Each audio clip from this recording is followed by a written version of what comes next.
สวัสดีFC มื้อนี้เนาะเฮาสิมารับซื้อ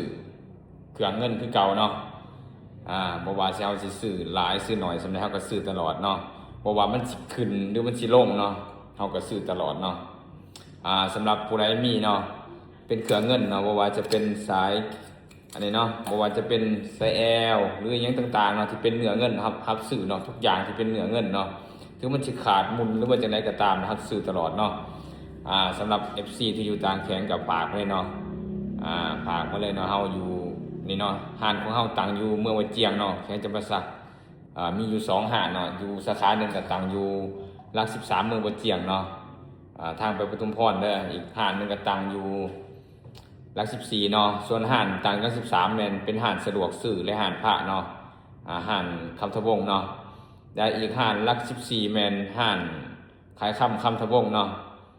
สำหรับ FC ต่างแขงฝากมาเนาะบ่ต้องห่วงเนาะว่าทานเครื่องทานจะเสียหรือว่ายานแบบฝากมาแล้วยานเฮาบ่โอนเงินให้เนาะบ่ต้องเป็นห่วงเนาะขอแต่เครื่องทานแท้เนาะ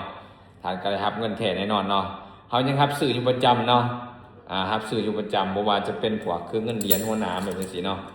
ซื้ออยู่ประจำเลยนี่เงินเหรียญหัวหนามบ่หรือเงินอีหยังต่างๆที่เป็นเงินของแท้เนาะอย่ามารับเฉพาะแต่ของแท้เนาะอย่ามารับเฉพาะแต่ของแท้เด้อถ้าอะไรบ่แม่นเนื้อเงินเฮาจะตีกลับส่งกลับเนาะถ้ายังแม่นเนื้อเงินแล้วเฮาก็ตกราคากันก่อนเนาะนี่ซ่อมเงินก็มีเนาะยอดซ่อมเงินว่าสิเป็นใส่แขนแบบนั้นเนาะซื้อมันเนาะเดี๋ยวนี้เงินเปอร์เซ็นต์สูงเปอร์เซ็นต์ต่ำซื้อหมดเนาะเขาจะเป็นเนื้อเงินเดี๋ยวนี่เด้อแล้วอีกอย่างเนาะแอดมินดินพระคือกันเนาะพระก็รับซื้อคือกันเนาะพระก็รับซื้อกันบ่ว่าสิเป็นพระเหรียญเนาะคือเหรียญในจันทร์สักคำแดงเนาะบ่ว่าสิเป็นเหรียญหรือว่าเป็นพระเนื้อผงเนาะนี่พระสมเด็จเนาะพระยังมีราคาเฮาก็รับซื้อเนาะสำหรับพระที่ว่าเป็นพระรุ่นใหม่บ่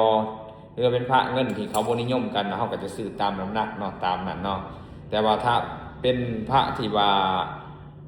ดินมีราคาเนาะคือเหรียญจังซี่เนาะเหรียญจันทร์สักคำแดงเนาะสภาพคือจังซี่เนาะนี่นะครับเงินหลาย10ล้านแน่นอนเนาะครับแต่เหรียญแท้เด้อถ้าส่งมาแอดมินบ่ตอบแสดงว่า1นั่นแท้2มาเก๋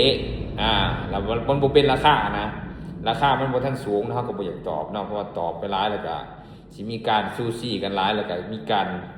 อยากหาเกิดขึ้นเนาะเพราะว่าหลายคนโทรมาว่าแซดมา